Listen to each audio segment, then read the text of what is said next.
you are my Elohim. Yah is our Elohim, everyone. He's delivered us from bondage. He's delivered us from slavery. He's delivered us from oppression. And he's going to do it again. That's his promise to us. And I praise him today for all of you. I'm thankful that the Most High has chosen us to be gathered to him as a people and for him to speak to us and to teach us his Torah. It's a beautiful thing. It truly is. Today, I want to begin our lesson and just going quickly over the 10 words in which the Most High had spoken to the children of Israel. Yes, I'm recording. Thank you, Aki. Thank you, Akoti. Thank all of you. Because you know that I'm I'm losing my mind sometimes. I get so excited, I forget things. All right, so what we can find the 10 words, okay, which are called the testimonies of the Most High, you will find in the book of Exodus, which they would call Shemot, okay? Earlier this week, we went over chapter number 18, chapter number 19, and we discussed how, we don't supposed to wear ourselves out and how we should take counsel and how we should, be available to listen to what the Most High has said and get the instructions that he's given. And also, too, in chapter number 19, we found out about that agreement that the Most High had mentioned to us. He told us that if we would just listen to what he says and we would obey what he says, then you and I would be a kingdom for a priest to him. And also, too, that we would guard. So let me not forget that. So Shema and Shamar, which we're going to hit on a little bit today. But I do want to read these 10 words to us before we get into our presentation, because I didn't want to put them in the slides. I just wanted to read it right quick because there's so much. But at any rate, some of these we've already been over, right? We talked about verse number 2, that I am Yahweh your Elohim who brought you out of the land of Mizraim, out of the abode of slavery, which the Most High is letting us know that, listen, I'm your master. I'm your master. This week, a confession of my own, when I prayed this week, I actually used the term Adoni. I used that term today, earlier this week, excuse me. And Adoni means that you're my master. So when I prayed to the Most High and I called him my master in my prayer, it was different. Before I would call him Yahweh and I would say, my Elohim, but I called him Adoni. And it was a very intimate moment that I had with the Most High, because I understood and I wept and I cried, because I finally accepted and I finally realized that I'm Yahweh's servant and he's my master and I have to do what he asked me to do. That's just what it is. And everything that the Most High wants from us is for our good. It's not to harm us. It's not to, keep us from having fun. It's just literally like, I want to set some boundaries. As your master, I want to set boundaries for you. Number one, I want to let you know I'm the one who's delivered you out of your bondage. I've done so you can stand up straight and that you will be righteous before me. Okay. Verse number 3, you are to have no other Elohims before me. We went over this. Okay. Meaning there should be no one shall exist before my faces. Okay. Anywhere I'm looking, I don't see anybody. I don't see anybody. Okay. And this idea of some other God that's standing on my right hand side, who's standing by me, called Christ. And that's not true. If you want to verify that, then you can go to Isaiah chapter number 6, and you will find where he saw a vision of the Most High, and he saw some seraphims, and they were fiery ones, and they had 6 wings, 2 of them that they flew with, 2 of them they covered their faces with, and 2 of them they covered their feet with, their bodies. Okay. And guess what? You know what he didn't see? He didn't see anybody standing on the right hand of the Most High. Neither did Ezekiel see anybody when he saw a vision of the glory of the Most High. He didn't see anybody except for the glory of the Most High. So there is nobody else. Okay. Later on next week, we're going to get into this idea of idolatry and what is he talking about when he says these gods. Okay. Verse number 4, you are not to make for yourselves any carved image of any kind, of any representation of anything in heaven and on earth, beneath or in the water below the shoreline. So anything that he made, there is no representation. And we're going to talk more about that. Okay. I'm just laying down these words here. Okay. These are the Hadavarim and which he told them. So this is the foundation of the Torah. This is the foundation. Okay. These are the testimonies that the children of Israel heard.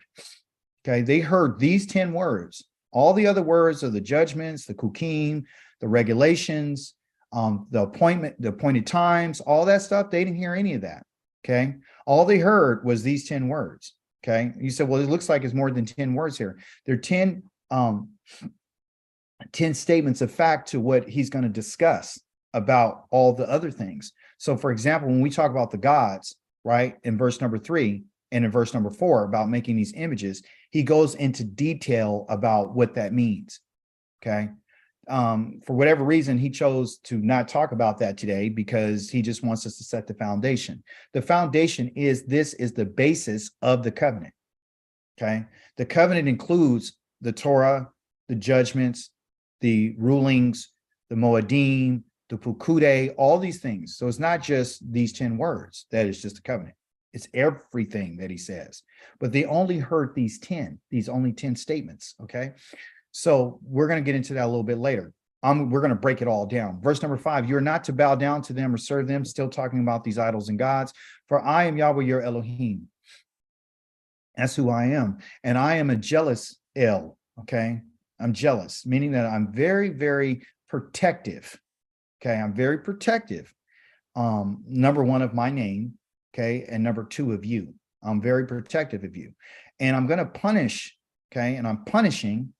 Okay, they got this word punish right here, but this word punish is actually a word called pokade, and that means to, let me put right here, it means to visit. Oh, come on, David. Is to visit. I'm going to visit you, okay?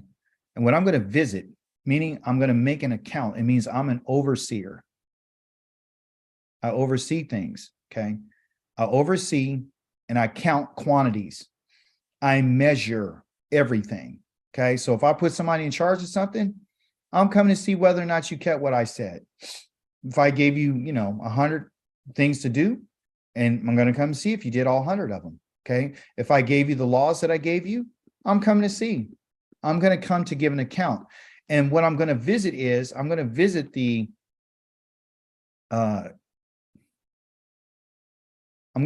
children. And this here, they got sins. This is an incorrect translation. It's called Awon, okay? A-W-N-O-N, called Awon. And Awon means twistedness, okay? Perversion, twisting. I'm going to come and visit the children for the twistedness that their fathers, and it says here parents, but it says your fathers to the 3rd and 4th generation of those who are not hate me, because that's like in the past tense. Okay. This right here says hating. It's a participle. It's an ing. Those who are constantly, presently hating me. That's why I'm coming to visit. All right. They got punished there, but I'm just coming to give an account. All right. And to the 3rd and 4th generation of those who are hating me. All right. So some people ask the question, well, why does he judge? I thought you said you can't hold the children responsible for the parents. The children are the recipients of what the parents do. So if the parents don't teach their children the right things, they're going to do all the stuff that's wrong. If the parents are rebels and they continue to teach the children are going to be rebels. Okay. This idea of hating, not hate, hating him presently. So he's letting you know that guess what? Those who are hating me are the ones who are not doing my commandments. Those are the ones who throw everything I said to the side. Okay. That's what they do. I'm going to come and visit them. We're going to have a day of a reckoning, a day of accounting. Okay. Verse number 6, but displaying grace to the 1,000th generation. Okay. So I'm going to do this to the 3rd and 4th on this, but the 1,000th generation of those not love, but loving. Okay. That's the proper Hebrew understanding. Not they love me. No, they're loving me. Okay. That means that it's present. It's always, it's continuing. Okay. It's always that what they're doing. It's not when they feel like it. It's not just on Shabbat. It's just not on Moedim. It's not because you're afraid you're going to die. It's not because you're told. It's not for any other reason. It's because you are deciding that this is something that you're going to continue to do. Just like the people are continuing to hate him and rebel against him, you have a choice. That's what he's telling us here. And again, this is the foundation. Later on through the Mishpatim and the Kukim, which are the rulings and the decrees, he begins to express how a person is hating him. He gets into details about how you show your hatred towards me. That's why we're on this path, okay? And so you and I can learn how is it that people hate him. And then he gives us a choice and presents you with options. Look, you can either hate me or you can love me. If you're loving me, then verse number 6 says that you're going to obey and guard my commandments. They got to obey right there, okay? It is guarding, okay? Guarding. How do you do that? You protect it. You're protecting what I told you, okay? Meaning that you're doing what I said, okay? You are not to use the name, which we went over last Shabbat, the name of Yahweh your Elohim, right? Lightly. You got their word lightly right there in the Hebrew is called shwa. Okay. And the shwa is that you consider it to be false. You're saying that my name is false. Okay. If I'm talking about my name, what I'm talking about, somebody? Character, who you are. I'm talking about my character. Okay. So if you're going around, you're saying something about me, about my character that's not true. And you're saying something false, like I forgive the sins, I'll kill the innocent so I can let the wicked go away free. Or you say that you don't have to honor the Shabbat. It's not really on that day. Every day is the Shabbat. If you say, you know, the Most High is not concerned with someone honoring their parents, right? Or that your child can talk about the parent behind their back inside the room and I'm not going to do anything. You said that I'm going to forgive? No. If you try to turn around and twist what I said so it can fit your narrative, I'm not going to hold you innocent. You're not going unpunished. You're not going unpunished. If you committed a crime against me, okay, I'm going to hold you to it. I don't let anybody go free. Okay, I measure for measure, and it's going to be balanced. There's a change that's coming. Okay, this is the foundation. Number 8. Okay, let me finish that. Okay, so because Yahweh will not leave unpunished someone who uses his name falsely, not lightly, false, emptiness. Verse number 8, remember, which is this is a mistranslation. Okay, it's not remember. What do you think it is? It's not hate. What do you think it is? It's not love. What do you think it is? Guard. It is remembering. I don't need you to remember. I need you to always be remembering. That is always remembering the Shabbat. You don't remember the Shabbat just on the Shabbat. You got to remember the Shabbat all during the week. You're planning for the Shabbat all during the week. You're gathering what you need all during the week for the Shabbat. You're getting your mindset, you're getting ready for the Shabbat. When you start off tomorrow, you need to say, okay, I got 6 days. I have 6 days to do all the work I need to do. In verse number 9, you have 6 days to do your labor and do all your work. Okay. They kept the Shabbat without any offerings, like the religious people want you to believe that you need an offering in order to keep the Shabbat. The Most High had them keeping the Shabbat in the wilderness, okay, gathering manna. That's how they were introduced to the Shabbat. Yah set them free from their slavery and oppression so they could keep the Shabbat. Okay, you have 6 days. You have 6 days, okay, to do all your labor and your work. But on the 7th day, okay, the 7th day, this right here is in Hebrew, Yom. Yom, Y-O-M. Yom, before it was called Yom, it was called what? Some of my Hebrew people. What was it called? Some of my Hebrew people. Or. And or means light. Before the Most High called Yom Day, he named it Or. That means that the day is consistent with light. The day is not consistent of day, light, and darkness. That's not the day. The day is where there is light, where there is sunlight, and it begins in the morning. And then it ends in Erev, which is the evening, which is a blend between the light and the darkness. It's a transition time. Even when he did ask them to bring them an offering on the Shabbat, it was in the morning and it was right before the evening. They never made an offering to the Most High at night, except, well, in the Rev of the Pesach. And that wasn't even at night. That wasn't Lila. That was in the Rev, okay? And that's on that in particular Moedim. So he said the seventh day is a Shabbat for Yahweh. It's a set apart time, a time of ceasing for your Elohim, okay? Our Elohim. And on it, on the Shabbat, you are not to do any kind of work, not you, your son, your daughter, your male or female slave, not your livestock, not the foreigner staying inside your gates of your property. Anybody that you have dominion over is not to do any work on that day. And then he's going to tell us later on in our teachings that if someone does do it, he gives you the rulings, which is the Mishpatim, to tell you if someone does do any work on the Shabbat, this is the ruling for that person. The ruling is you're going to put him to death.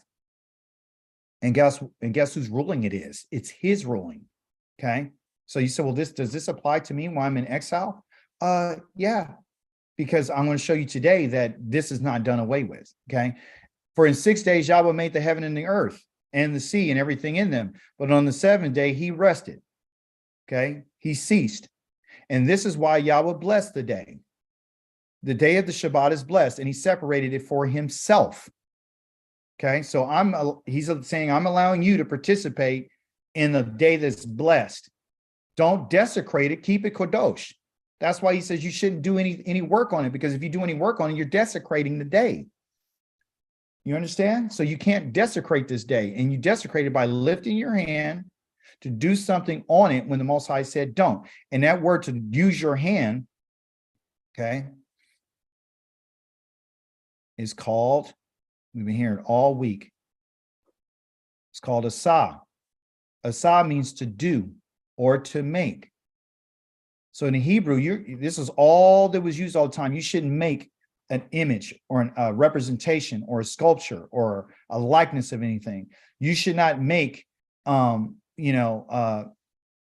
these images. You should not do, which is asah, any type of work.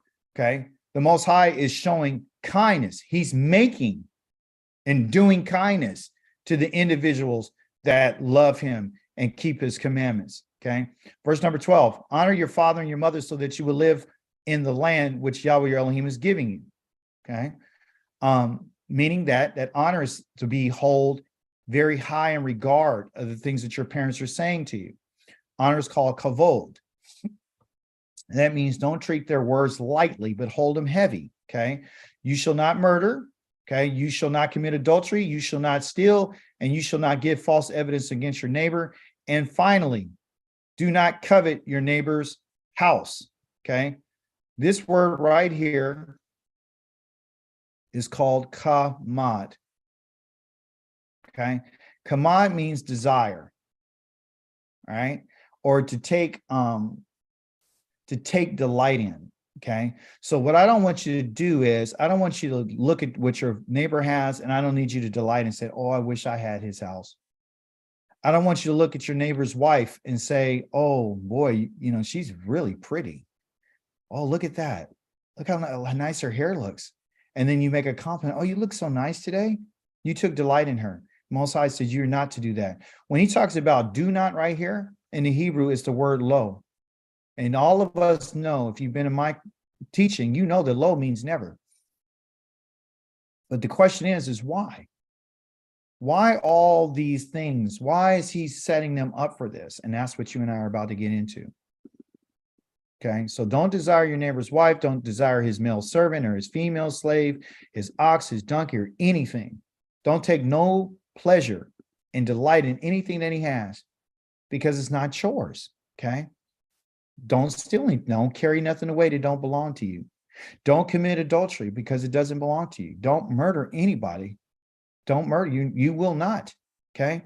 So these are the foundational words that the Most High is going to build upon when he talks about the Torah, which is include those are the instructions, the Mishpatim, which are his judgments, okay, meaning his rulings, how he rules. Okay. The regulations are the Kukim.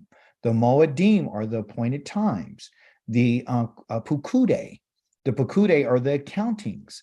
Okay. Yes, Azanya. Can I be heard? Yes, absolutely. Okay, great. I talked to a Igbo person, and you know how the Igbo claim to be one of our tribes. They're a practicing tribe in Nigeria, and they say the commandment to not murder, they say that that's mistranslated. And it's really like a man should not spill his seed, like one of Yehuda's sons did. And you remember the Most High killed him? So that's what, so that's what I was told. And I wanted to know if you heard it and what did you think about it? Because, of course, our people did murder, they did war a lot. So I just wanted to see what you thought of that. Well, that very well could be true because the bottom line is that's still death, right? So the murder part, that's true. But the Most High is saying, okay, so for example, when he says do not murder, right? Remember, I told you these are foundational words. So the Most High is going to give the rulings on this and what does it mean? And what are the classifications, right? What are the classifications of this? It could be someone killing someone out of spite. It could be someone doing something in dark. It could be someone stealing something. It could be any of those things. So the Most High describes every detail. So when he's talking about murder, this statement right here is going to have all these different rulings and all these different ideas that surround murder. Okay, which is to kill.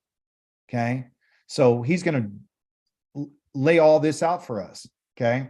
He's going to talk about what happens to a person who murdered someone on an accident, because you still can kill on an accident. Okay. So it's the definitions. I think the words is what get us. So if I was to use, only reason I'm using this word right here, murder, is because that's what they have in English, right? But when we look at the detail, which we're going to get into later in the teachings, when we get into the details of what that actually means, according to Hebraically, you will find that he says that spilling seed is considered that because it's a life, it's real. Okay, so those are the examples. So that person's not off by saying that. That's just one aspect of it. And what I mean by that is, like I tell you, me and you are going to have a discussion about brakes.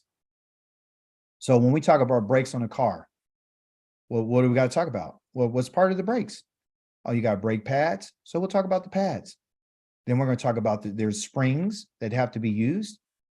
There's brake dust, there's maintenance, there's a whole bunch of stuff. There's calipers, there's everything that goes underneath this in particular topic. So the Most High brings these topics up and he's saying, okay, well, this is what it is. This is what the basis of my covenant is. Then we're going to discuss all of these things in detail, but the children of Israel didn't want to hear it. So he sent them back to their tents, and Moshe went and received all the teaching.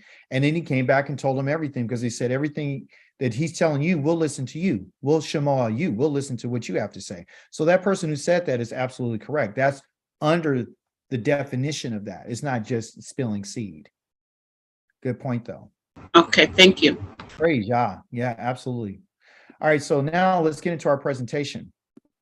All right. Praise be to the living Elohim. Okay, let me see present. All right.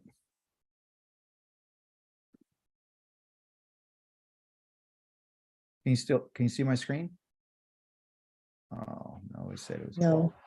It said paused. Okay. Let's go in here. The internet always does its little thing. It's just a trip. All right. Let's share. this screen. It has to be on its own little thing. Screen is loading. Take your time. There it is. All right, present. Hopefully got enough juice.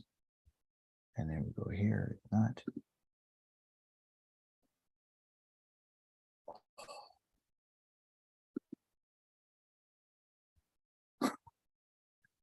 Boy.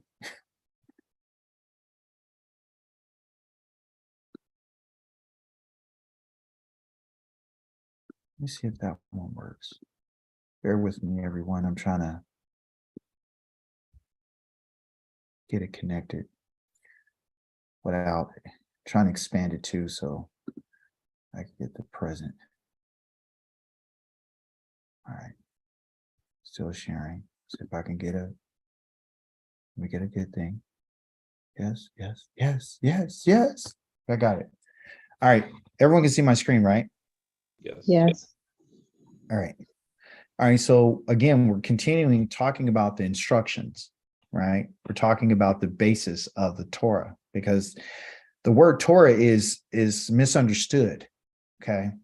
The Torah is the instructions on how to do the judgments, how to do the kukim, the decrees, how to do the moedim, how.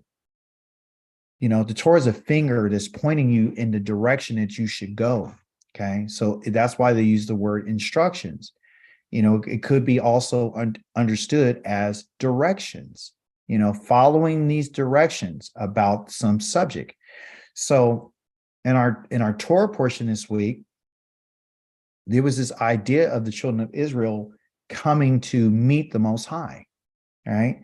And what day was it that they were supposed to meet him and be introduced to him? Third day. It was the third day. Has anyone thought, well, should I go see what happened on the third day in creation? Anyone ever look and say, well, okay, why the third day? See, so I'm trying to teach you how you should start thinking. Okay. So when I looked at it and said, okay, well, what's the significance about the third day? Right. The third day talks about how Yah separated the waters from the land, and then the land was exposed, and then he began to bring forth grass and herbs. And so this idea behind growth and development is attached to the third day. It's the first time that the Most High has brought anything out of the earth. Okay. And so here he's introducing himself to the children of Israel, and he says, be prepared. I need you to prepare yourself because I'm coming to visit you. I'm coming to introduce myself to you. I'm coming to have an impact on you. And this impact that's going to have on you is going to change your life. Just like on the third day, how the earth was changed. It was transformed by the Most High, introducing life. Okay. So the waters were separated, the land came out, and then the Most High introduced life to that which was dry, because he calls the land Yabashah, like Yabba Dabba Doo. I always remember Yabashah by saying Yabba Dabba Doo from the Flintstones, and is real bedrock and real hard. So the Most High is introducing this idea about life on the third day. That's the reason why. Okay. If we look at it and said that the Most High came on the third day, you and I know that the third day is Shalishi, right? Don't we know that? So it says he's coming to them on the third day. Well, he met with Moshe on the 15th, right? Then he says, I want you to sanctify the people on the 15th, and then the 16th, and then on the 17th, I'm coming, right? So what I did is I went back and said, okay, well, if the Shabbat is on the 14th, right? Say the Shabbat is on the 14th, right? That's day number 7, right? So it's first day, you know, it's 1, 2, 3, 4, 5, 6, 7. And the previous Shabbat to that was on the 7th. Okay. So this is how we know that he came out on the 15th, because he said that it was in the 3rd month at the same time that they came out of Mitzrayim. So I did the math and said, okay, if the Shabbat is the 14th, because 7 days, the first 7 days was the Shabbat, then the next 7 days would be the 14th. That would bring me to this time. The 15th, Moshe met with the Most High on the Yom Rishon. Okay. The 16th would call it Shani. And the 17th would be Shalishi, which we have our day as Tuesda. So that was perfect. So the Most High met with him on Yom Shalishi, which we would know would be on a Tuesday. Okay. Which is the third day. Right. So let's go here. 2, 3, 4, 5, 6, 7. Yah gives light on the first day, which is Or. Let me just put it in English so we can go faster. Yah gives light on day number 1. Day number 2, he creates the heavens. Okay. Meaning I've separated the water. So a time of separation. Okay. Then after I did that, on the third day, I introduced life. The fourth day, okay, I introduce the lights,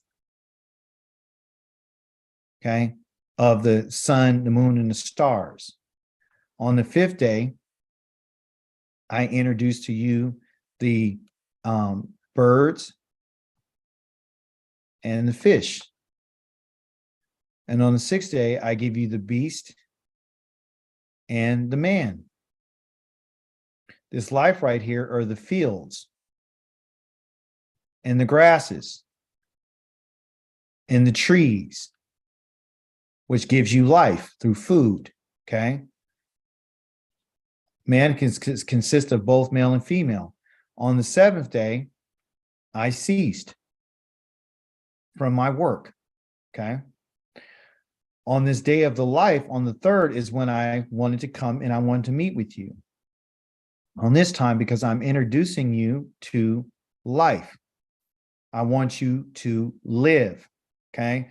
So what I'm going to do is I'm going to introduce you to life, not only from your fields, your grasses, and your trees for your fruits, because if you look at it, that's when all that took place, okay? So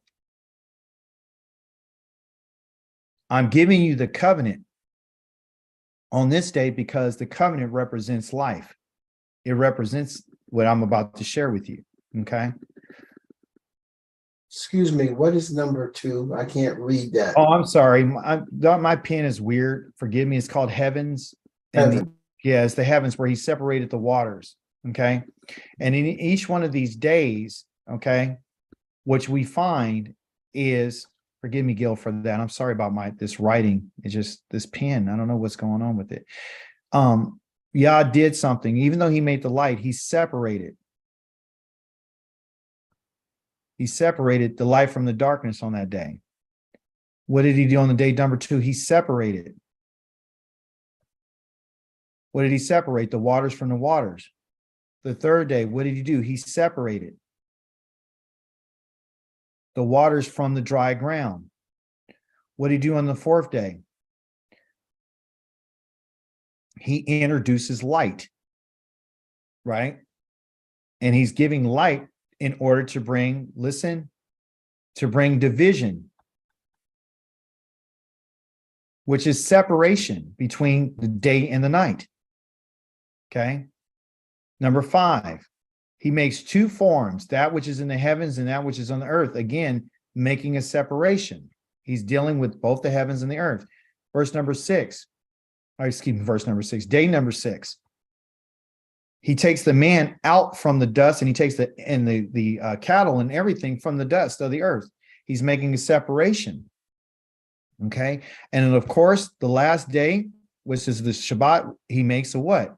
He makes a kadosh, which is to do, set apart. I hate this pen. Okay. But let me take that back, because if I didn't have it, it would be even worse. So what we see, everyone, is this idea of separation that the Most High is interested in. Everything that he does is about separation. And every time he goes into the idea of separation, there always has to be a preparation. There's no separation without preparation. That's why he told him, prepare yourselves because I'm coming. So set yourself apart. You have a certain time to do that because I'm about to make a separation between me and you. I've separated you from your slavery and from Mizraim and from all other peoples. And I brought you to a place that was solitary. So you and I can have a conversation. So I can introduce you to myself. And what I've done is I've separated you, okay, from everyone else. Now what you need to do is prepare. Okay. So I made a distinction. Okay. So let's go into this preparation. I'm gonna move a little faster too. All right. So Eloheinu is coming. Elo, hey is our Elohim, and the new is us. Our. He's coming, and he's not staying silent. Okay. With a fire devouring ahead of him and a great storm raging around him. He calls to the heavens above and to the earth in order to judge his people. Okay, I want to stop right there for a second and give us a little bit more context. If you look carefully at what's being said here, the Most High is introducing us to the concept and the idea of him coming in a way that he showed up before, which he showed up in fire at Mount Sinai. Okay, he didn't stay silent. There was a great earthquake. There was flashing of lightning. There was thunderous. There was roars. There was all this was the sound of the shofar. It was nothing but smoke. Okay, so everything is raging around him. Okay, and he calls to the heavens because those are the ones who are going to cover him. Okay, when he comes, the clouds are going to come, and to the earth. When he calls to the heavens are going to move. And when to above, and when he calls to the earth is going to tremble. Okay. And this is the idea in order to judge his people. Okay. So when the children of Israel went out to meet the Most High, it was very much the same as he's saying right here. So when he introduces us to, Exodus 20, where he says, I'm introducing myself to you guys, I'm going to literally do it again. But this time I'm going to do it on a global scale. Not just to you. Because now it's time for me to reveal myself to the whole world. I've used you. I've spread you out to all four corners of the earth, so I can come this way. Okay, because you're the first people who knows me, and I want the world to know that it's true that I'm your Elohim because I'm coming the same way I came before. Then he says, "Gather to me, my kasid." Okay, this word right here has a definition of kasid is really kasad. And kasad means that I'm going to show mercy, okay, to the ones who are faithful to me, okay? So the kasad is mercy. Kasid are the faithful ones, the ones I'm showing mercy to. As we learn in our 10 words, he says, I'm going to show mercy to the ones who are loving me, to the 1,000th generation. So he's speaking to the ones who are faithful to him. The ones who are devoted. Okay. So I'm not talking to somebody that's a rebel against me. I'm talking to the ones who are faithful to me. Right. And what they're faithful to is those who made a covenant with me by sacrifice. I'm going to do something different. Okay. So I'm coming to the ones who are devoted to me, those who made a covenant with me by sacrifice. Okay. The ones who made a covenant with him by sacrifice are the children of Israel. And they're the ones who are supposed to be devoted to him. And that means the devotion means that you're committed to him 100%. Those are the only ones he's coming to gather. The other people are going to be in another place. They're going to be destroyed. Okay. So you have to make up your mind. That's what this is about. If you're going to, the ones who, when he says kasid, he's mentioning the ones who are devoted, the ones who are faithful, but they're faithful to what? They're faithful to the covenant. They're faithful to what Yah has said. That means that they've done the two things that he asked them to do that he mentions to us in chapter number 19, okay, which is what? What is this? The holy nation. Yes, I need you to Shema, and I need you to what? Shamar. Okay. If I take these two letters out and I will put them right here, a resh and an ayin, that's evil. That's wicked. That means bad. That means misery. So if you refuse to, this is called listen and obey. And this one here is to guard and protect. Okay. Be on guard and protect. That means to put a shield. So if you're not shielding what he says, you're not guarding what he says, then you are evil and you're wicked. You're not faithful to the covenant. That's what we need to understand. Okay. So you got to find out if you're devoted. You got to understand, what does devotion mean from the Most High's perspective, not what you think devotion is. Some of us think just reading the Torah portion during the week is devotion.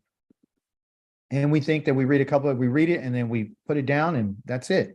We did our Torah portion today. We're good to go. Yah's looking for the ones who are faithful to his covenant. They're faithful to learning. Okay. So if that's the case, if the covenant is what he says, who made a covenant with me, then we need to understand what a covenant is. And I think that we've been educated and we've been misdirected and we've been lied to about what a covenant is. Okay. A covenant is an agreement. It is. It's a contract, but it's deeper than that. It's really deeper than saying it's a piece of paper or it's on stone and it's written and it's obligations. And if we don't follow it, we're going to be put to death. We got to understand what it is. So that's my job, is to come in and to teach us what it is. Covenant by definition in the Hebrew tongue is called berith. And a berith is, again, something that's not just a contract. It's just not something that's written, but it has to do with grain. It has to do with soap. And it has to do with being clean. And I'm pretty sure that a lot of us didn't even know this, but that's the reason why I'm here today. Okay. So let's talk about grain, talk about soap, talk about being clean. Okay. These are the concepts that go around a covenant, a berith. Okay. You can remember this word berith by simply, let me get a nice color in here.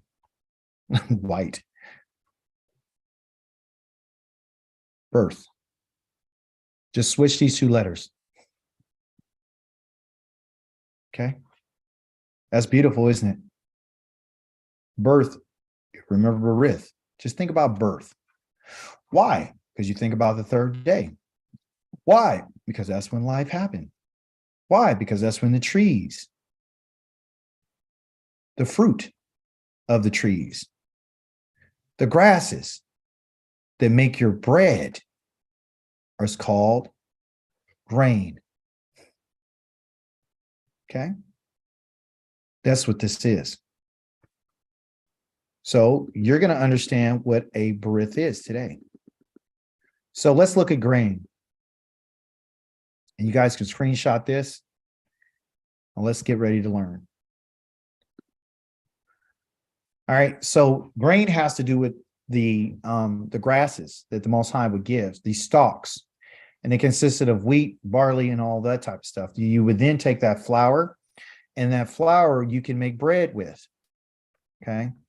You can make bread with that flour. Get my little thing right here. And you would do this to feed people. So covenant has to do with feeding people. It means to feed. Okay. Feed. Okay. But not only to feed humans, but you also have to feed animals. So now we see why the Most High gave us those animals on the 5th day. Okay. Excuse me, on the 6th day, along with us. See, so we're all, both humans and animals are fed by the grasses that the Most High made on the 3rd day. The 3rd day in which he showed up to the children of Israel. All right. And it would fatten the human being and it would fatten the animal.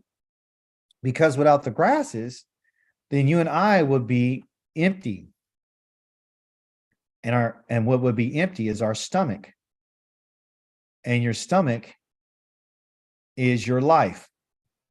Okay? Because that's what Kai is. Like Malachi. Kai is life. Just put a Malachi on there, meaning my messenger is life. My Malachi is supposed to be a messenger of life, not death.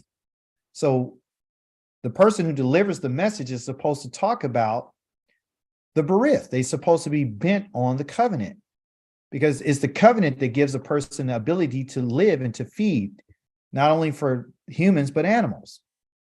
And they have a certain amount of time to work this field or these trees, okay, to eat, okay, to survive, because that's what life is, okay. It's called the Rosh. Rosh is the number one, it's the first, it's the top. That's what Rosh means. It means a head. Okay, that's what a Rosh is. A Rosh is a head in Hebrew. Okay, it means the top. It means the summit. I'm gonna get this right one day with this pen. It's the summit, it's the top, it's the pinnacle. Just like on the top of a mountain, it's right here. It's right there. It's the top. All right. It's the Rosh. That's why the Most High met them on Mount Sinai. He's letting you know, I'm the head of this. Okay, I'm the king. Let's open our understanding. So the first covenant that the Most High made was with our father. Yahweh said, moved away from him. Look all around you, from where you are, from the north and the south, the east and the west. All the land you see, I will give to you and your descendants forever. And I will make your descendants as numerous as the specks of dust of the earth. So that if a person can count the specks of the dust on the earth, then your descendants can be counted. Meaning that the descendants of Abraham will never be able to be counted. There'll be too many of them. But the element that I want you to look at is called the land. Because this is what a berith is for. A land is called, in several different words in Hebrew. One of them is called eretz, E-R-E-T-Z, or it could be called Adama, from Adam. You just got that A on them in, okay? Adam or eretz, right? But the main thing is like the Most High separated the water from the land on the what day? On the third day. So the land became available on the third day because it was covered with water. So this is another reason why Yah did what he did and met them on the third day. Because now what I'm going to introduce you to is life. Okay. So when he talks about the descendants here, the descendants are the seed. Yahweh, please help me. Seed. Okay. So the seed is planted into the land. And then once the seed is planted, it brings forth life. So when the Most High talks about descendants, he's really talking about seeds. He's talking about life. And that life has to go into a certain land, okay? That it will be harmonious with the type of seed it is. So sometimes we can plant seeds in some environments and it'll do well, and sometimes it won't. But the type of seed that comes out of Abraham has to be in a certain land in order for it to be productive, in order for it to get the best benefit out of it. In order for it to do well and to thrive, it has to be in the right environment. Okay. Here's a Hebrew word that I want to introduce you to. It's called Nathan. Okay. It looks like the word Nathan. You can remember it by saying Nathan. Okay. Nathan, which in Hebrew is Nathan, but in English is Nathan. Okay. And it means to give. Okay. So there's this understanding what the Most High wants you to understand about what he wants to do. He wants to give someone something, okay? And that's part of the covenant. So the covenant is part of giving. And we found out the covenant has to do with grain. So the Most High is saying, listen, I want to give something to you, okay? So I'm establishing my covenant, my berith, okay, with between me and you, along with your seeds after you. Generation after generation, as an everlasting covenant, meaning that it's forever, to be Elohim for you and for your descendants after you. So I'm going to be your Elohim. That's what my covenant is established about, right? Which has to do with me giving you land. But not only do I want to give you a land, not only am I going to give you seeds, but there has to be someone there to take care of the seeds that is planted. So if I'm planting these seeds, I'm the gardener. I'm the farmer. I'm the one who wants to take care of these seeds. I want to look after the seeds. So I'm going to put them in the garden that I want for them. Okay. And I will give Nathan to you and your descendants, your seed after you, the land in which you are now foreigners, and all the land of Canaan as a permanent possession. And I will be their Elohim. I'm going to be the power of them. Not only am I their shepherd, not only am I their farmer, not only am I their gardener, but I'm also their Elohim. I'm their power. So because I plant them there, I want to be the power that they need in order to grow and to thrive. Okay, so I'm going to give them the light that they need.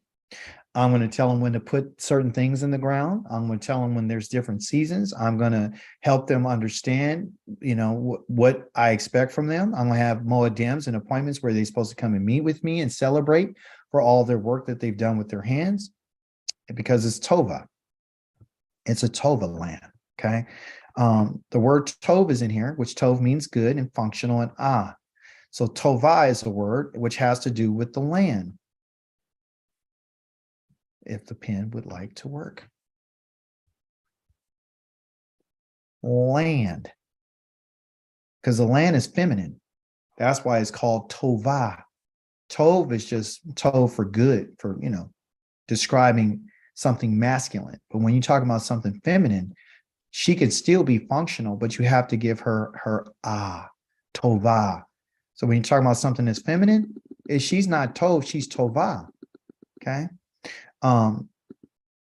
So this land that I'm giving to you, right, of this Berith, this covenant, for Yahweh your Elohim is bringing you into a good land. It's a Tova. It's a Tova land, a land with streams and springs and water is welling up from its depths, valleys, and the hillsides. It is a land of wheat and barley and grapevines and fig trees and pomegranates, and a land of olive oil and honey, a land where you can eat food in abundance and lack nothing. There's no scarcity, a land where the stones contain iron and hills can be mined for copper. And so the iron and the copper are the minerals and the metals that create those minerals inside of the soil to make it the best, make it a Tova. Okay. So I'm going to give you 7. 1, 2, 3, 4, 5, 6, 7 good things.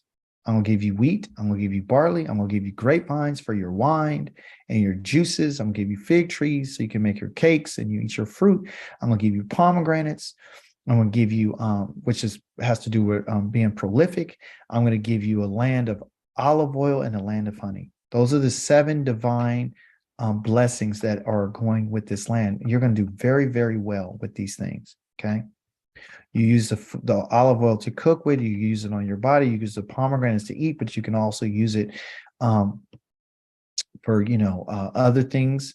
The grapes, you got that for your raisins, your wines, your juices, your wheat and your barleys for your bread that you would have. Okay. So I'm going to give these things to you. That's part of the land. That's why it's so good. Okay. Because what I want the environment in which this seed is in to be impacted by the land itself.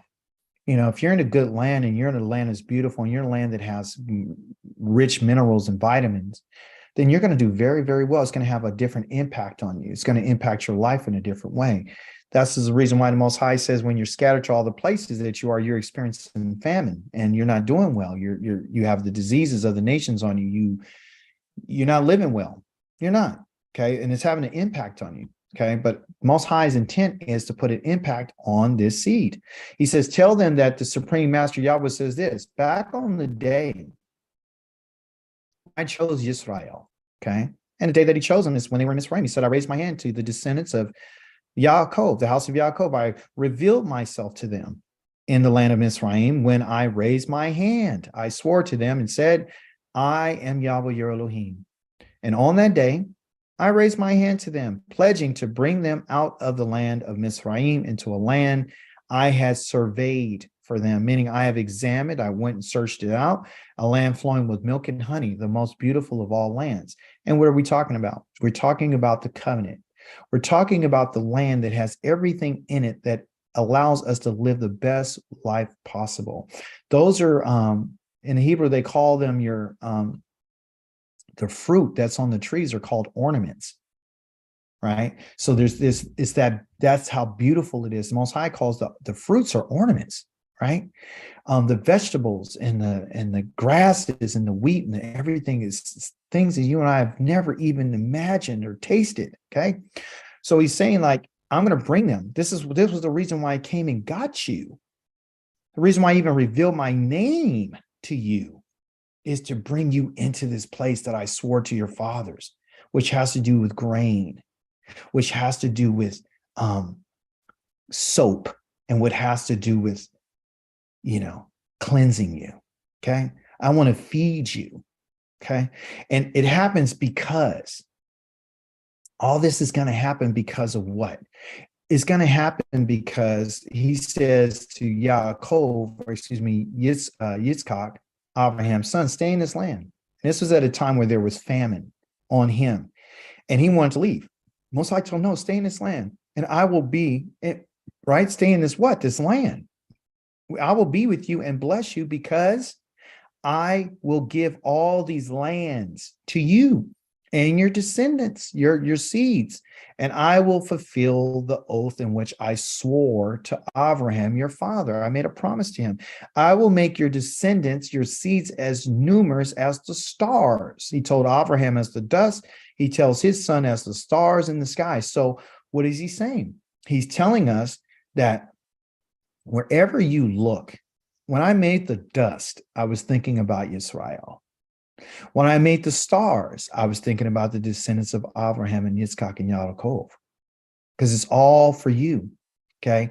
I will give all these lands to your seeds, and by your descendants, all the nations of the earth will bless themselves, meaning they're going to come to them for not just the food, not just the wine, not just the oil, not just those things of commerce, but they're going to come to them because they're the people that I've chosen out of all the peoples on the earth to be the beneficiaries of not only the stuff that I give them, but also the Torah.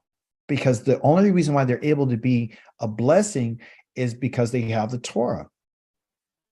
And all this is because Abraham, he shema, he obeyed, he listened what I said, and he obeyed, he shema what I told him to do, and he shamar my mitzvot, my kukim, and my Torah.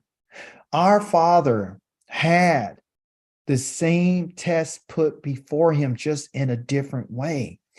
In our Torah portion this week, we learned earlier this week that Most High gave us this condition, the stipulation that if you would just shema, listen. Listening is not just hearing what I'm saying. Shema means obey what I say and what I said. Okay. Then he said, I told him that he shemard, he guarded my commandments, my kukim, and my Torah. So are we doing anything that much different than our father? No, but the basis of the covenant with our father was because he shamad. He shamoah. He shamar. He guarded what the Most High said. And that's the reason why it's given to us in this narrative, because the Most High is letting us know this is the reason why. When I raise my hand to come and get you, it's because I made a covenant with your father to be his Elohim. And what I'm saying to you is this: you have to do exactly what he has done. I'm not asking you to do anything that he hasn't done. I asked you to shema and asked you to shamar. He did it. So if you're of that seed, if you're of him, then you would do this. If you want to receive what I told him, right? Because I did promise him these things, but the only way that you're able to get it is by shema and shamar. Okay. That shema is not just one time listening. It is a continual ing. Don't you ever forget I told you that. Just like he says that I need you. They said that he loved them. No, he's loving them. Guarding, doing, listening, obeying. Okay? It's all there. It's always going to be. You understand? So the word because in Hebrew means akev. E-Q-E-V. Okay? Right? Which would be man, my fingers getting fat or what? That's how you spell it. Okay. Akev. All I got to do is put a yod right here and you got our father's name. That's why our father's name Yaakov means because. So Yah's giving us a clue. He says here, and this is the word that he uses for because, akev. He's saying because. And all I need you to do is put a yod on that, which means he will. That's what a yod means on the front of a word. He will. So if you and I will do what he asks us to do, then because of that, then the Most High will give us what he promised to our fathers. We have been the problem because we don't want to do what he says, because we don't want to read, because we don't want to listen, because we don't want to guard, because we don't want to do the commandments, because you disrespect the kukim, because you don't want to follow instructions, because you're a rebel. There are stipulations that go along with this covenant of grain. The stipulation there we just read, he says, because. In our Torah portion, he said it. Now, if you will pay careful attention, that's the word shemoah or shema, to what I say, and guard, shamar, my covenant, my barithi, then you will be my own segula, my treasure from among all the peoples, for all the earth is mine. Why does he mention all the earth is mine? Because I am the one who can give you everything in it. It doesn't matter if you have gold and silver and cars and houses. You take your food out your house. And what does all that mean? Nothing. You take away the diet that you need. It can affect your health. Food is the most important thing on the face of this earth besides air. Okay? So you and I have been mistaken. We've turned into a religion. The Most High is talking about, I want to feed you. That's my goal. Forever. You and your children. That's how you guys are going to maintain your lives. That's how you're going to be able to produce. If you don't have any food, you're not even sexually active, cutting your sex off. You guys are going down. Nobody having no kids when you're starving and you're famine. It's not going to happen. But all the earth is mine, and you will be a kingdom of Kohanim. And Kohanim means priest. So that's talking about everybody that's going to teach the Most High's words to the nations.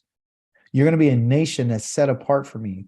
But what I have to do is I have to separate you from that other groups of people in order for you to learn so you can turn around and teach other people. But since you don't want to be separated and you want to be like the nations, that's where we're having this problem, because you're stopping your own progress. And oftentimes in our lives, we are the problem. We're our number one enemy. You're stopping the progress in your life. You're the one standing in your own way of your success. You're the one who's standing in your own way of your progress. You're the one standing in your own way of learning. You're the problem. It's not other people around us. It's us. It's us as individuals. Okay. These are the words you are to speak to the people of Israel. So the Most High made it very clear that the only thing I'm concerned with is you doing what I say, listening to what I'm saying, and doing what I'm saying. And I need you to guard what I said. So what's the focus? What did I say? But you can only deal in that when you're dealing in humility. That's the only way. And right now, while we're in exile, the Most High tells us, then they will confess their misdeeds and those of their ancestors, which they have committed against me in their rebellion. But this is only for a person who's willing to walk away from the rebellion, who actually agrees and say, you know what my ancestors did was wrong. You know, but if you're going to point the finger at your ancestors, you're going to point the finger at your mother and your father, you're going to point the finger at your grandparents, you need to be in a position to be standing in righteousness. before you start pointing a finger at them and saying how wrong they were. Look at your own life. They will admit, confession and admit. Confess has to do with your hands, to knowledge and admit that they went against me. At that time, I will be going against them while they're in exile, bringing them to the lands of their enemies. If you're in the lands of your enemies, Yahweh is going against you. But if their heart or their uncircumcised heart, meaning your mind, will grow humble,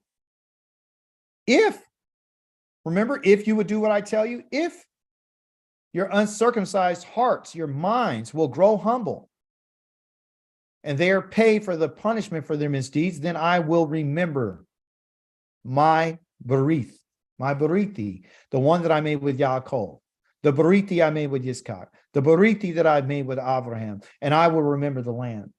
I didn't put the other one in here that talks about I will remember the covenant I made with your ancestors at Mitzrayim. I didn't put that one in here. I didn't put it here. Why didn't I put it here? Well, I'm going to tell you the reason why I didn't put it here. Because if you and I don't understand that you and I have made some mistakes and we don't turn from our ways, there's no reason to talk about the covenant. Because the covenant is not just, just like I said, a contract and an agreement. There's no reason for you to talk about land. There's no reason to talk about grain. None of that. You have to acknowledge that your ancestors have gone against the Most High. You can't protect them. If my mother was a rebel, she's a rebel. That's what it is. And I'm not disrespecting her because she's dead and I can't go see her anymore. So I'm talking bad about her. She didn't want to keep the covenant. She didn't want to keep it. I asked her. The Most High told you to stop eating pork. Would you do it? No. That's what she told me out of her own mouth. You shouldn't talk about your mom. No, I'm telling you what it is. The Most High tells us that if you would confess their misdeeds, okay, and those of their ancestors, all of us have been going against the Most High. Stop trying to protect your family tradition. Stop trying to protect grandma and big mama and papa. Stop trying to protect them because it seems like you're still on their side and you have to choose a side and you have to humble yourself. Pride is a big issue for us. But Yah says, I will break the pride you have in your own power. Yah knows that we're a stubborn people. He knows that we're bent on doing what we want to do. He knows this. And he says, I'm going to break it. I'm going to break your pride that you have in your own power. Okay? Because they believe everything they've ever received was by their own hand. They didn't see the mercy of Yah. They didn't see his love and his compassion when he would feed them and give them the rains that they needed.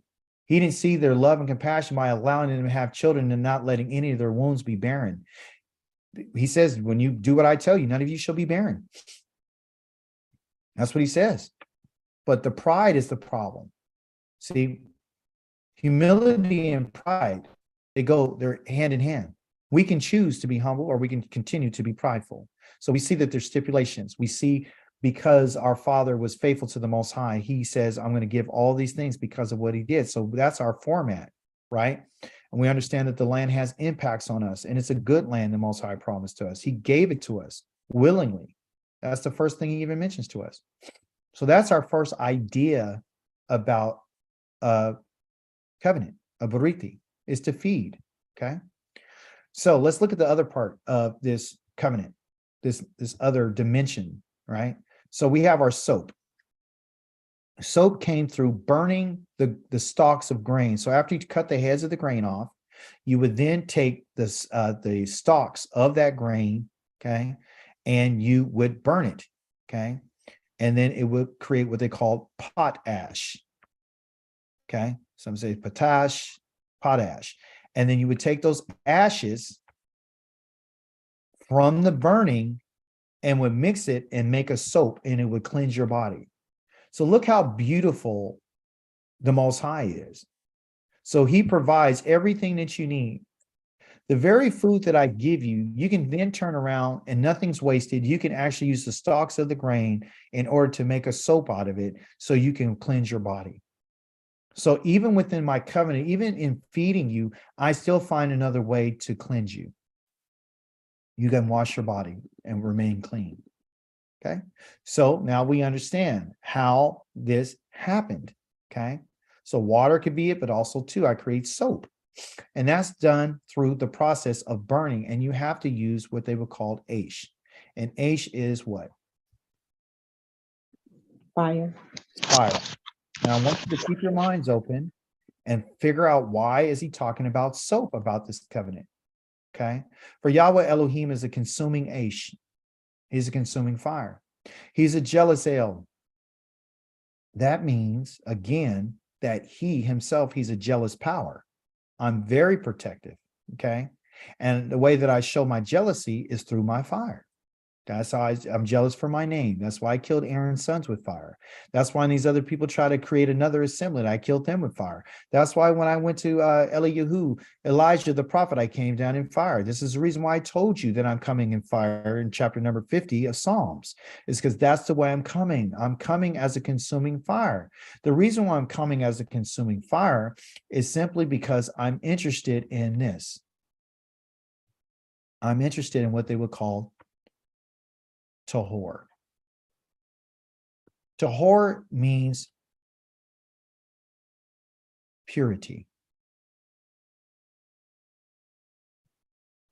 That's the only definition that they can come up for this Hebrew word. They don't have any other definition that can describe the purity of what this word represents.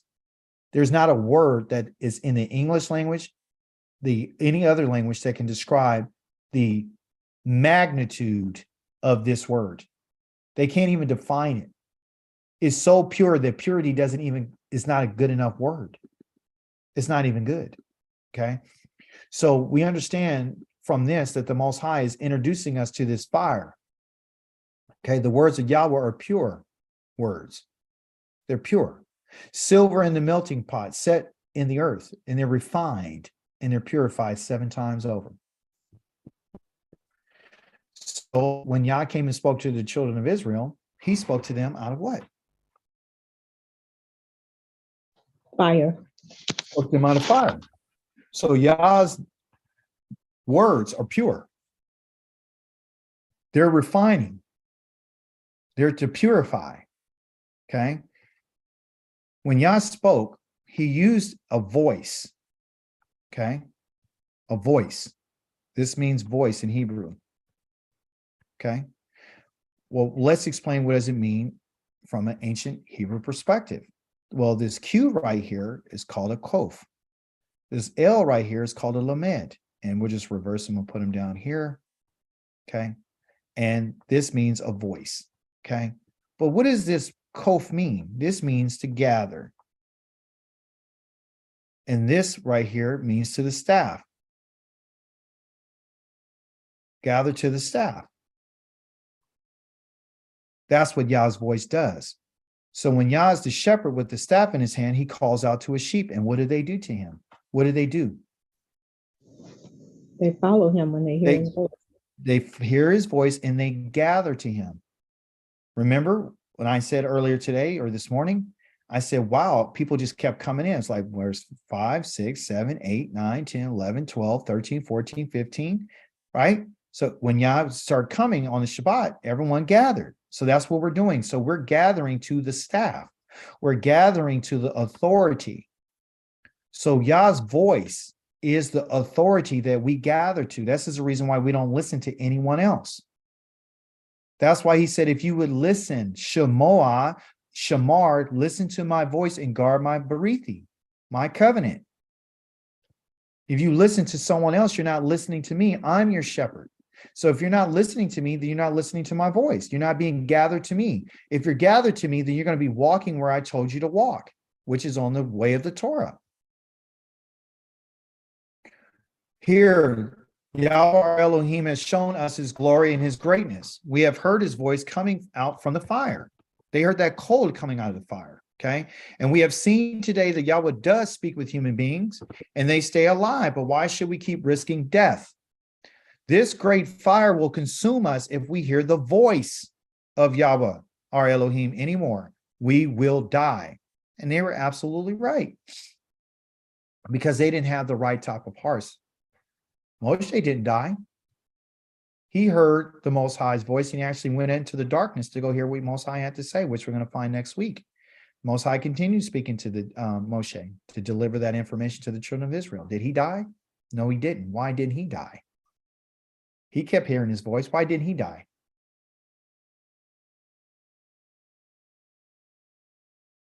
Because he knew he had a relationship with the Most High. He understood what it was. He knew that he was a servant of the Most High. Okay. In our Torah portion this week, we learned that the Most High told us out of the fire about the Shabbat. Remember, these words are spoken out of fire. Okay. We discussed the Shabbat plenty of times before. Everyone knows what it is. Okay.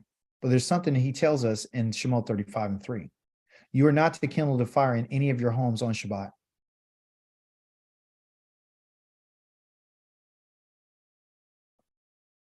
Don't you light a fire. Don't you light a fire in your house on the Shabbat. Okay. And there's a reason why. There in the Psalms, they have a section beginning in chapter number 92, I believe, where they talk about this Shabbat song. And it goes really long. It goes from chapter number 92 to 97. There's no break. It's this song. And in this song, okay, the Most High is identified as saying Yahweh is king. And let the earth rejoice and let many coasts and islands be glad. Okay. So Yahweh is king now, right? They're recognizing him as a king. Clouds and thick darkness surround him, which reminds us of what? The day that he showed up on Mount Sinai. Righteousness and justice are the foundations of his throne. Fire goes before him. Fire goes before him, setting ablaze his enemies or his foes on every side. He flashes, his flashes of lightning light up the world like they did on Mount Sinai, and the earth sees it and trembles. So this is giving us a forecast of what they're going to see. Okay.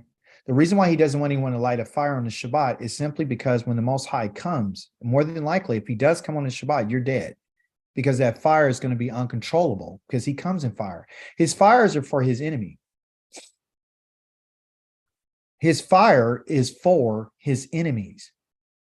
When the children of Israel were traveling, they were traveling by a cloud by day and a fire by night, a pillar of fire by night. Yah is not fire. Yahweh uses fire to go before him. Yahweh is not fire. Yahweh will go in the fire. The fire descended on Mount Sinai in our Torah portion, and then Yah descended in the fire. We have an example of when Samson's parents had met the Malach of Yahweh and made an offering to the Most High, and they lit the fire, and then the Malach jumped in the fire and he ascended. We have these examples of, Ezekiel seeing these visions of the Most High, and, being fires on his waist, and fire this, and the creatures, the images of their faces were in fire. They weren't just images of an ox. They were a picture of an ox's face in fire, a fiery face of an ox, a fiery face of an eagle, a fiery face of a man, a fiery face of a lion. We understand that the Most High has horses that are on fire, horses of fire, chariots of fire. So Yah is not the fire. Yah uses fire for transportation. Do you see? So that's the reason why he doesn't want you to light that fire in the Shabbat. Also, too, it's a creative work. Remember the man who went to go get sticks on that? Because he went to go light a fire on that day, and the Most High killed him. Okay? So this is one of the reasons why you don't want to do that. All right? Yah tells us that we're a treasure to him. Okay? But also, too, understand there's something about treasures. Treasures are generally hidden. Okay. And the reason why I put that word right there, treasure, is because the name of this prophet is called Zephaniah. Okay. And Zephaniah means to be hidden. Okay. And generally what a person does is they hide their treasure. Something that's very, very precious to them. They don't let anybody else see it. Okay. And in here in context, he's talking about these individuals that are going to try to save themselves with their treasures. Their treasures is their silver, and their treasures are their gold. They said neither their silver nor their gold will be able to save them on the day on the day of Yahweh's wrath, which is associated with fire. Okay. He says in the fire of his jealousy, because he tells us he's Elkanah, that he says the whole earth will be consumed and he will make a sudden end of all who live on the earth out of the fire. So your treasures depends on what treasures you're holding on to. Okay. If you're holding on to silver and gold and you're holding on to money, you're holding on to all type of other things instead of the Torah, that won't be able to save you. So you can work as hard as you want to, but if you're not in the right standing with the Most High, you're going to be perish. You're going to perish. And what is he jealous about? What is the fire of his jealousy concerned with? Remember, we're talking about the covenant. The jealousy is that those who have gone against what he has said. That's the reason why he came to the children of Israel. And this is the reason why he showed up. Okay, listen to this. We'll close out with this. So I'm going to put it all together. So we got grain for feeding, grain for the land, grain for survival, grain for life. We have the soap. We got the soap by burning, by the fire. The Most High comes to the children of Israel to deliver a berith to them, which has to do with cleansing. So the covenant is supposed to cleanse us. The covenant is supposed to help us physically, and it's supposed to help and clean us physically, but also to the spiritual application, because you do have a soul and you don't want to forget that. Okay. So just like we take the time to bathe our bodies and look nice and pretty and do our hair and make sure, we do our edges and we got the right hair products and, we got the right lotions and colognes and perfumes and soaps and bath salts, right? And we look good, manicures and pedicures, and clothes are ironed and starched and pressed and put into cleaners and brought out. And we look good, at least we think we do in our own eyes. But there's something deeper, okay? The Most High is giving us this understanding about, I will take care of you physically. But the most important part about you that I really want to clean, why I'm giving you my berith and my covenant, is not only for you to eat and not only for you to be clean or have the soap that you need for your body, but I want you to be clean morally. I'm looking for moral purity. That's what I'm looking for. I'm looking to do something deeper. I'm looking to transform your life. I'm looking to transform your mind. Doesn't do you any good to be looking good on the outside and the inside you're filthy. Doesn't do you any good. You got everything, not a hair out of place. But inside, you're confused and you're messed up. I'm coming to give you a covenant to bring about moral purity. I'm coming to burn up everything inside of you because my words are fire. I'm coming to you to change your thinking. I'm coming to cause you to shuv. That means to return and to repent. The Torah of Yahweh is perfect. His Tamim is complete. There's nothing that needs to be added to it. I don't need to add the prophets. I don't need to add the Psalms. I don't need to add any of it. Yah doesn't need the Psalms to justify the Torah. He doesn't need the prophets to validate him. My words are perfect. The restoring of the inner person, because that's what it does. The word shuv means to restore, to return. I'm concerned with your soul. I'm concerned with the way that you think. The testimonies, which are the 10 words in which I told you, they're sure and they're solid. They're never going to be moved. And they're going to make a wise the thoughtless. I'm going to make the thoughtless people wise. I'm going to take the people that are stupid and hard-hearted and ignorant and change the way that they think so they can fully understand what life is really about. Because Torah is life. And also, too, the Torah brings about what they call samak, I bring joy to those who have this life of moral purity. The precepts of Yah are right and the rejoicing the heart. That's what I'm looking for. I want you to rejoice in your mind. I want you to be free from oppression and free from filth and free from twistedness and arrogance. The commandment of Yahweh is pure. That's what's going to purify this mind. It's going to enlighten the eyes. I'm going to have you stop looking at women in a certain way. You're not going to look at them for your pleasure. You're going to look at them for the benefit of the family. You're going to stop looking at things differently. You're going to stop chasing what this world has given to you and thinking that this is it. I've achieved this and my goals are complete. I don't need anything else. I'm fine. There's something deeper that's going on. There's something abiding, because the fear of Yahweh is clean. It's clean. It's abiding forever. This is the reason why the Most High came to the children of Israel, according to what Moshe says, so you can fear the Most High. Meaning be willing to be taught so you won't sin against him. You would abandon your sin. The rulings of Yahweh are true, and they are righteous altogether. They're more desirable than gold and than fine gold, and also sweeter than honey or the drippings from the honeycomb. The honey in the honeycomb is right in the land. It's one of the 7 divine blessings that he gives you according to the land. The reason why he gave you the honey in the land is to remind you of what the fear and the rulings of Yahweh are like. That word kamad is right there, more desirable. The rulings are more desirable than gold.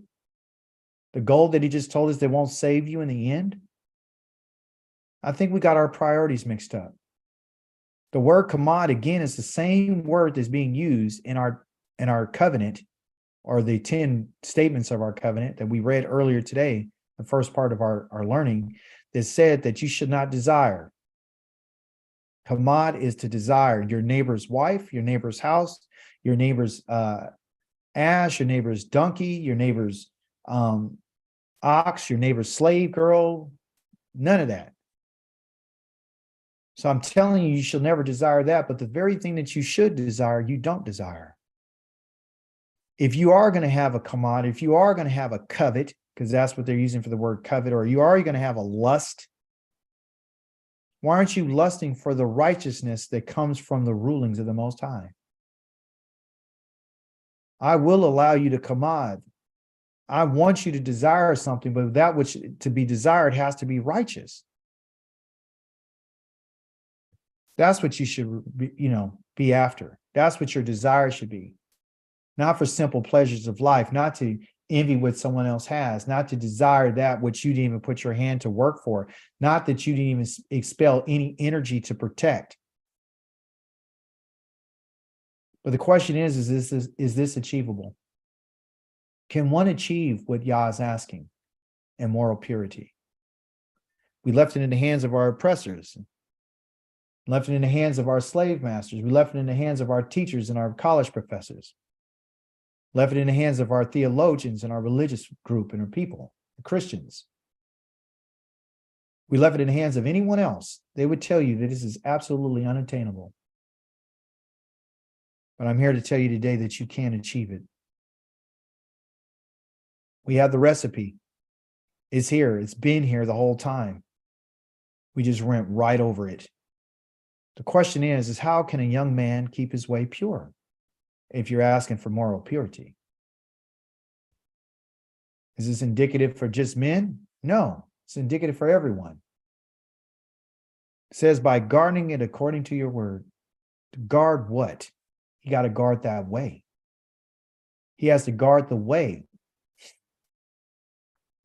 in which they're walking. You have to guard. If you notice, it's always talking about guarding. Is work that you and I have to do. It's a process of what we would call refinement. As mentioned earlier, the covenant has to do with fire for soap. So if we're in a refinement process, then we have to understand that it is a process. So I'm going to outline to you what the refinement process is. To begin the refinement process, the number one thing that you and I have to make a commitment to is, I will seek you with all my heart. I will chase after you. Don't let me stray from your mitzvot. So that's the path. To stray away from the mitzvot. How? Go back to the question. How can a young man keep his way pure? You have to guard the way that you're on, and the way that you're on is the Torah. It is the mitzvot. But you walking on this path doesn't mean anything if you're not seeking it. Seeking what? Answers. About what? Is it about life, or is it about the commandment? Do you really want to understand why the Most High asked us about the commandment? Why does he tell me to do this? Show me the benefit. Yah doesn't want you to walk around blind. He gets on us about being blind. I want you to know. But you have to be settled enough in yourself to want to seek Yahweh with all of your mind. There's some sifting that has to happen in our life. You have to use a sheave and, put things in there and move it around and shake it so that which is real can come out on the other side. Get rid of all the dust. Let's look for that which is real. You'll find your treasure in Yah's word. He says, I treasure your word in my heart. Not only am I seeking it with all my heart, but I treasure it. That word treasure again is Zephaniah, meaning hidden. I hidden your word in my heart, in my mind. This is the refinement process. This is what a person needs to do in order to what? To become morally pure. You can become morally pure, but you have to do the work. Why? So I won't sin against you. If you hide Yah's word in your heart, in your mind, when you ever come against something that causes you to think about, should I go this way or should I go that way? You won't stray because you'll have something to reach out to, and you have something. You have something to reference. You have a reference point in your life along your path, which is your life. Yah has outlined to us what it is. But we have to seek it with all of our heart. We have to hide it. And we have to increase and make it a treasure to ourselves. The Most High said, if we're a treasure to him, why haven't him become a treasure to us? Why hasn't he become a treasure to us? Why haven't we taken his words and hidden his words? If you notice, he said, if you listen to my words and you obey my words, and then you guard my covenant, you'll be a segula to me. You'll be a treasure. It goes both ways.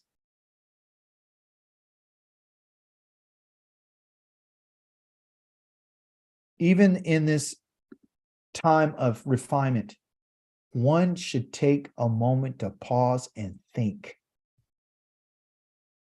And what are you supposed to think about? When I put this here, I was like, what word should I put right here? Why should I pause like you're doing on the Shabbat today? To refresh myself? Yes. To restore? Yes. To revitalize? Yes. To think? Yes. But one thing that we always forget to do along this journey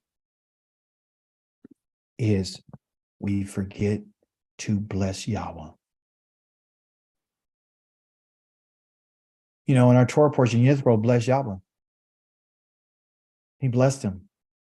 When he heard what Yah had did for Israel, he was compelled to give an offering to the Most High, and he blessed his name.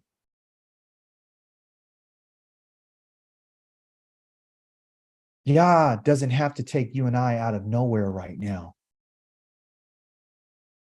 because he's with us. We don't command him to do what we want him to do. We're to do what he asks us to do. Pause sometimes in your life and bless his name. And ask him to teach us. Teach me your kukim. Teach me your decrees. Bless him for that. Bless him for the process of refinement. It wasn't a magic pill that he gave to them. Say these words and you'll be healed. It wasn't that.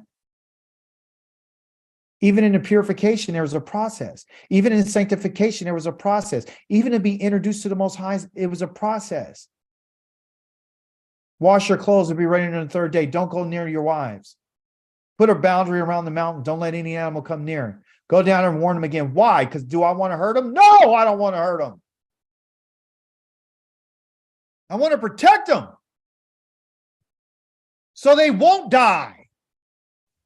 I didn't put the fence up there because I'm trying to brag about who I know who I am. You just don't know who I am. I put the boundaries to protect you. This word kukim right here has to do with a wall in separation. I could have remained separate from everyone, but I didn't. I've joined you to myself through my kukim.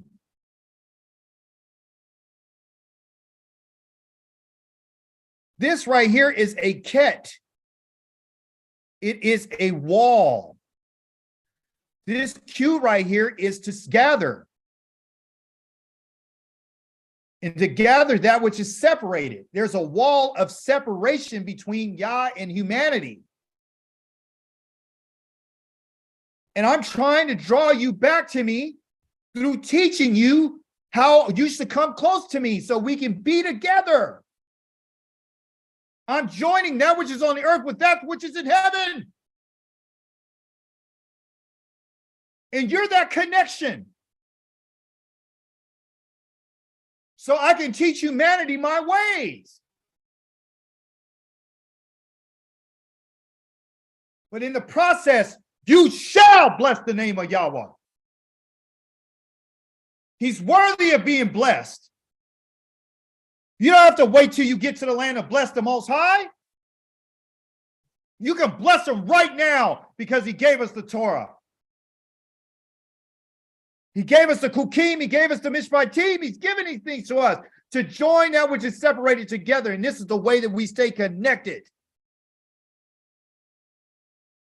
That's part of the process. Don't you forget to proclaim Yahweh. Open your mouth and proclaim Yahweh. Give an account. I will give an account with my lips of all the mishpatim that you have spoken. Oh, you better praise him today. You need to give an accounting, a roll call with your lips out of your mouth. You're personally responsible. If you notice, everything is I. That is a desire that is supposed to be in the heart of a person who desires to be morally pure.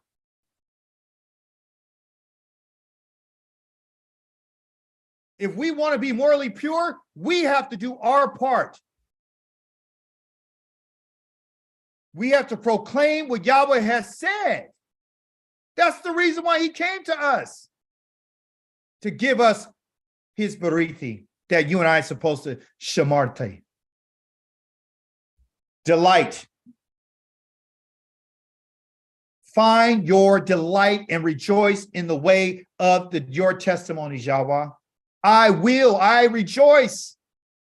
I find delight in it. I'm not complaining because I got to read the Torah portion. I'm not praying. I'm complaining because I spent 5 to 6 hours studying your word.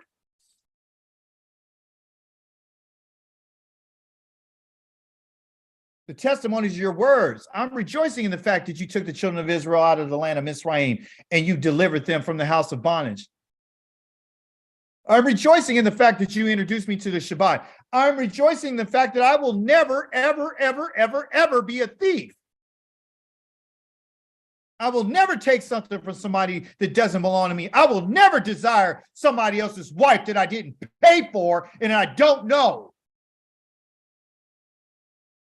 I will never take life and murder nobody. I will rejoice in the fact that you gave me a mother and a father to love and to cherish and obey. And I will never give your glory to another God.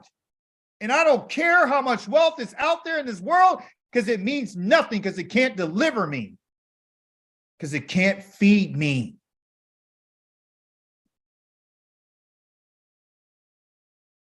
But what it takes is focus.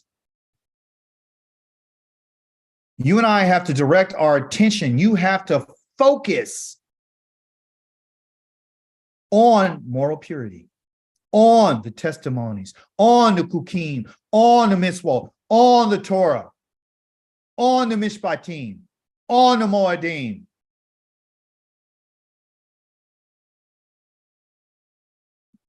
You have to meditate. You have to meditate on these precepts. You have to spend time thinking about Yah's precepts. You have to set your eyes upon his ways. If you and I want to be morally pure. Some of us don't want to be morally pure. We like being nasty inside. We can look good on the outside. We've got everybody else fooled. When it comes down to it, it's going to be you and him. It's going to be you and him. We need to pleasure ourselves. He says you can focus. You can meditate. But it's a theme about rejoicing and being glad and celebrating. That's the desire. That's the command. That is what we should desire. We want to find delight in your regulations. And I will not forget your word. When I read all of these things, I recognized through the language that these were called cohortives. They are the desires and the desire of one's mind. This is a first person. This is what the person wanted for themselves. They wanted to seek the Most High. They wanted this process. And this is something that Yah cannot give to you. This has to happen from within oneself.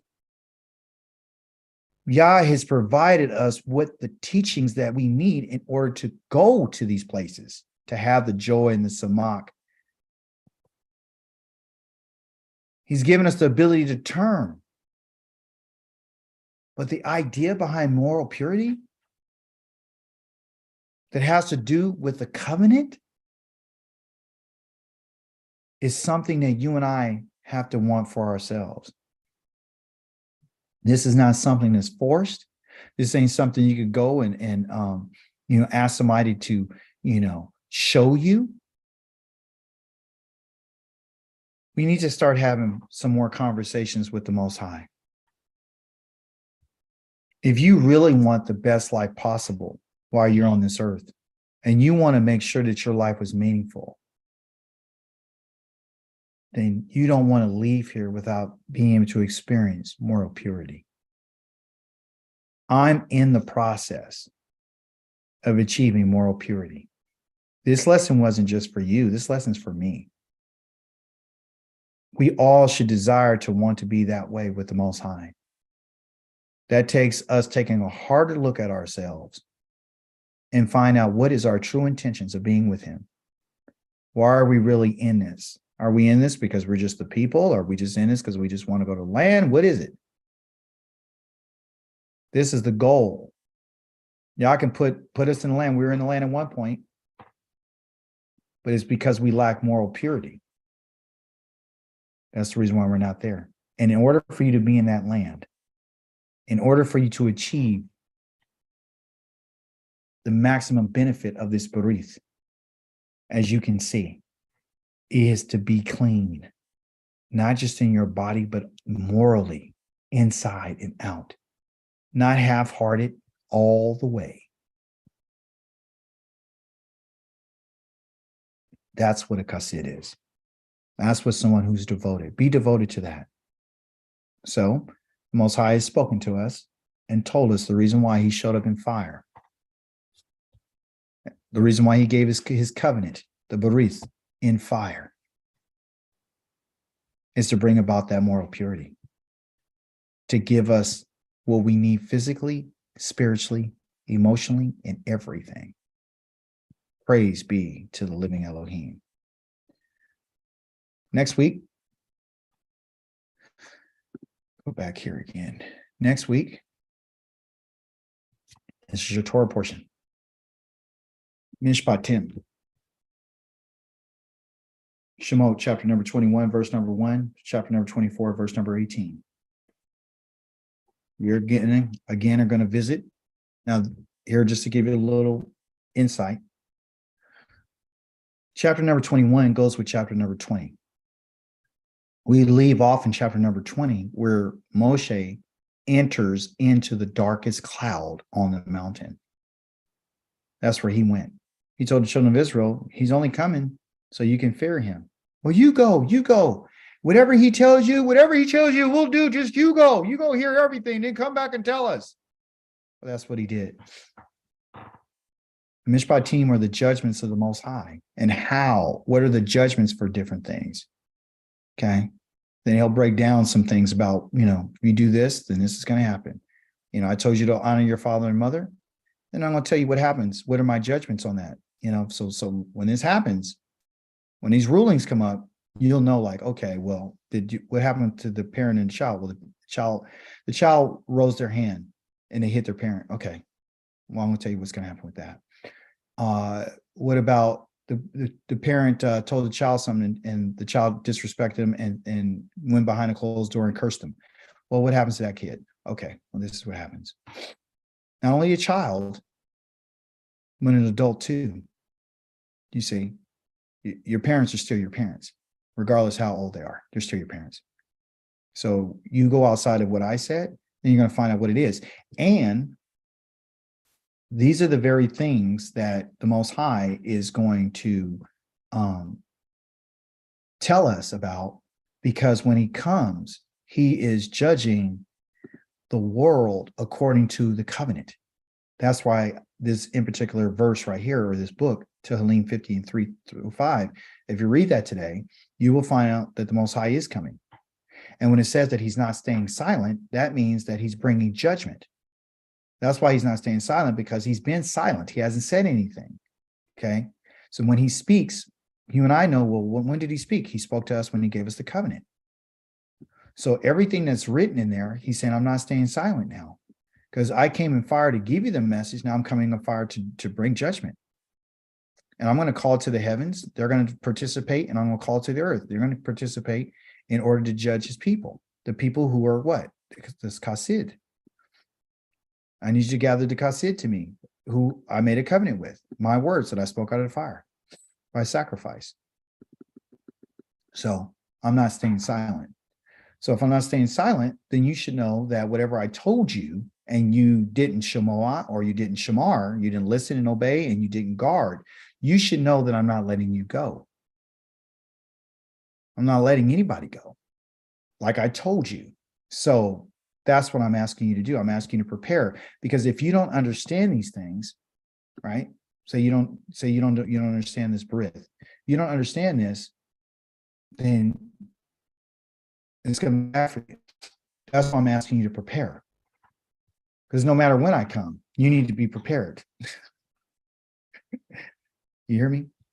Any questions, contributions?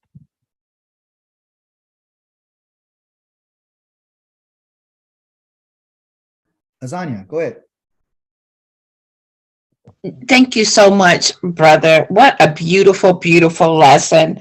I stepped away for a couple of minutes. Did you mention Deuteronomy 28 and 46 and 47? No, I didn't. What do you like to share